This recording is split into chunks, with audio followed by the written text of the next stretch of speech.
You are always doing something. Not because your schedule demands it, though it often does, but because not doing something creates a particular quality of discomfort that is hard to describe and harder to sit with. It is not boredom exactly. Boredom is passive. This is more active than that, more like a low hum of wrongness, a sense that stillness is a problem to be solved rather than a state to be inhabited. That the moment you stop moving, something you have been successfully avoiding will catch up with you. And when people ask what you do for fun, and they do ask, with the cheerful assumption that everyone has hobbies and passions and unscheduled time they inhabit easily, you give an answer. But even as you give it, something in you is not sure it is still true, that you still do that thing, that the thing still belongs to you, that there is a version of you that exists outside of what you produce and achieve and complete, that if you stripped away the motion, there would be someone there worth being. This is the psychology of people who are always in motion and afraid to stop. And it is not workaholism in the simple sense. It is something older and quieter than that. It is a nervous system that discovered early and thoroughly that movement was safer than stillness, that doing was a way of existing that required no examination, that as long as the engine was running, nobody, including you, had to ask what was in the passenger seat. The person who cannot stop moving almost always learned to move at a specific time and for a specific reason. Somewhere in their history, there was an environment, a home, a family, a set of relationships where stillness was not safe, where being quiet and unoccupied meant being visible in ways that had consequences, where having nothing to show for your time left you open to criticism, to demands, to emotional weather you had no way to predict or control. And movement, activity, achievement, busyness was the thing that kept you out of that exposure.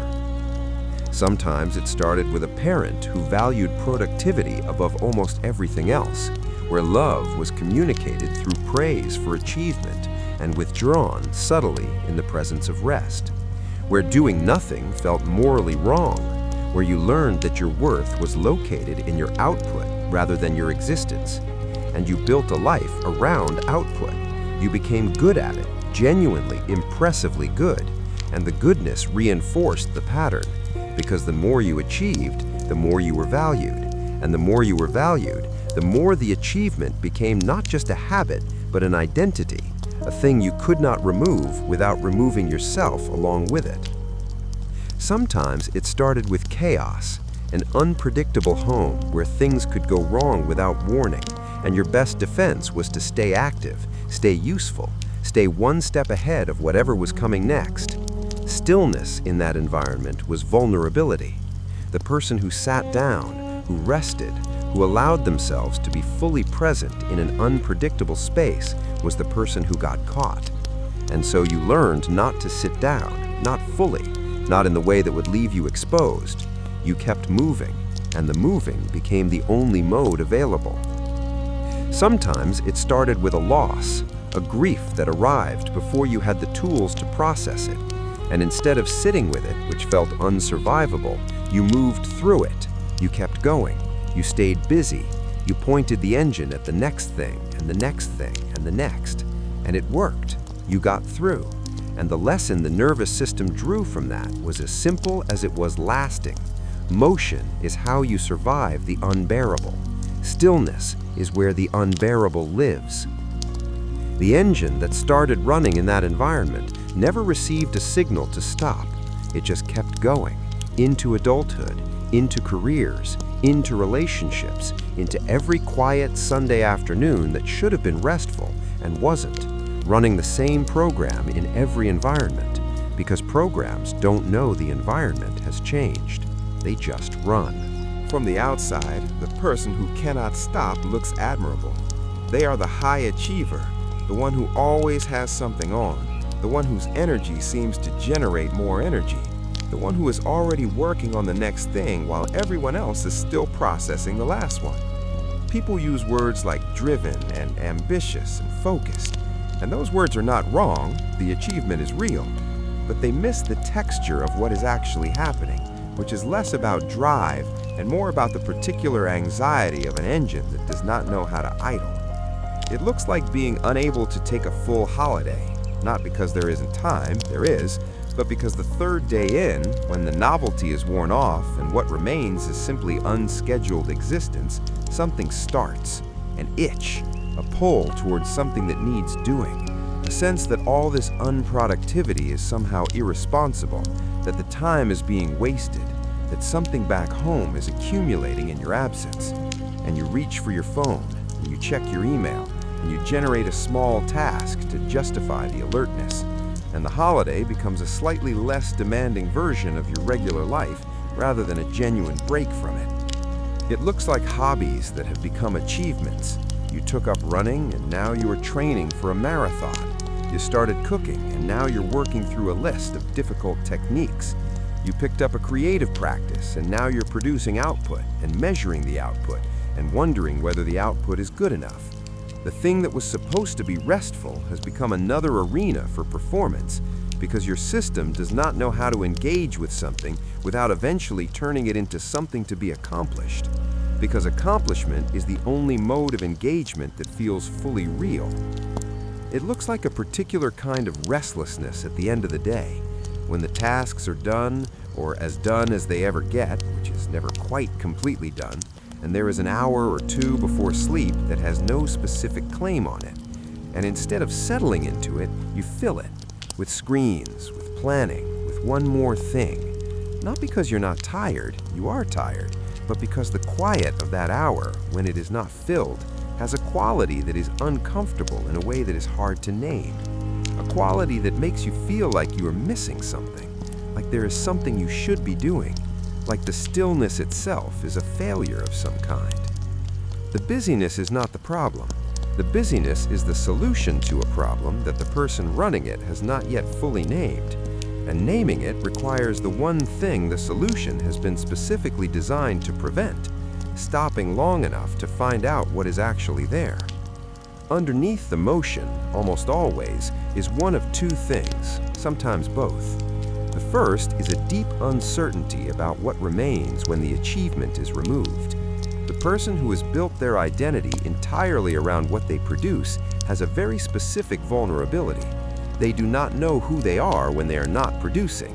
Their sense of self is located in the doing rather than the being, and the prospect of stopping, of simply existing without output for long enough to find out what is underneath, is threatening in a way that is hard to admit. Because what if the answer is not very much? What if the engine stops and what it was running on turns out to have been the engine itself? What if there is nobody in the driver's seat? That fear, quiet, rarely named, never tested because testing it would mean stopping, is what keeps the engine running in the absence of any external requirement to do so. The second is unprocessed material, things that happened or things that were lost, or things that were never resolved that the motion has been successfully keeping at bay. Grief sometimes, a version of your life you did not choose, a relationship that ended badly, a version of yourself that you left behind when the achieving began and have not gone back for. These things do not go away because you stay busy. They wait. They have extraordinary patience.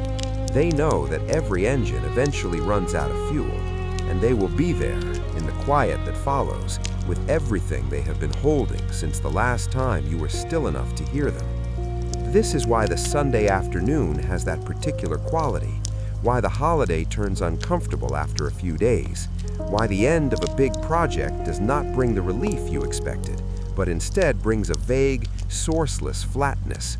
Because the thing that was being kept at bay by the motion is now, in the brief space between one motion and the next, briefly audible, not loud enough to address, not quiet enough to ignore, just present, just there, waiting for you to stop long enough to face it. And you know this, some part of you knows this, which is why the motion is not accidental, why it is not simply circumstantial busyness that has gotten out of hand, why it has a quality of deliberateness even when it feels automatic. The engine is running because life requires it to run at this speed. The engine is running because you have learned that running is safer than finding out what happens when you stop. Think about the last time you had genuinely unscheduled time. Not a holiday with activities, not a weekend with a list. Genuinely unstructured time where nothing was required and nothing was planned, and what you did with the next few hours was entirely up to you. What happened? Did you rest into it, or did you fill it? How long did it take before you generated something to do, before you reached for something to monitor, to check, to complete? And think about the last big thing you finished, a project, a goal, something you had been working toward, and think about what it felt like in the days immediately after. Was there a period of genuine satisfaction? Or did the satisfaction last about as long as the congratulations and then give way to something flatter and stranger, a sense of what now? A feeling that the completion was supposed to feel more significant than it did.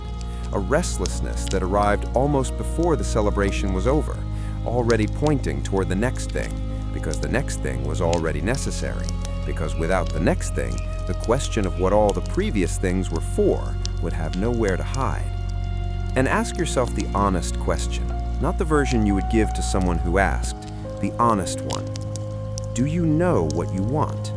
Not what you are working toward, not what you are building or achieving or completing.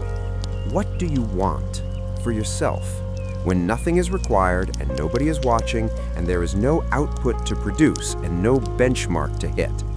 Is there an answer? Is the answer clear? Or is the question itself unfamiliar enough that it takes a moment before you can even hear what it is asking?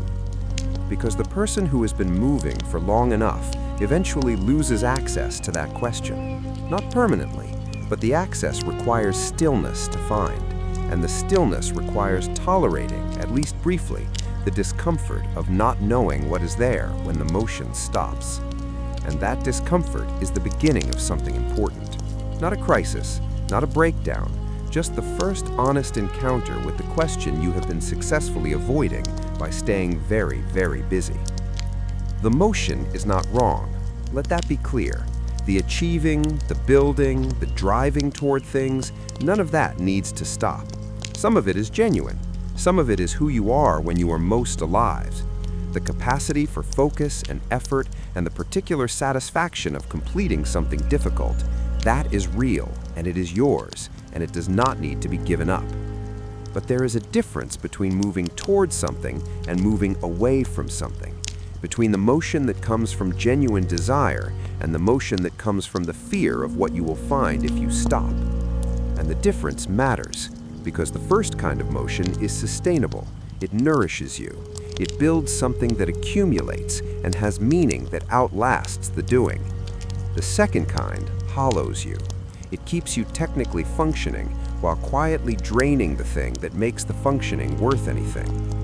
And the two can look identical from the outside, even from the inside, until you stop long enough to feel which one it is. What would it take to stop for 1 hour?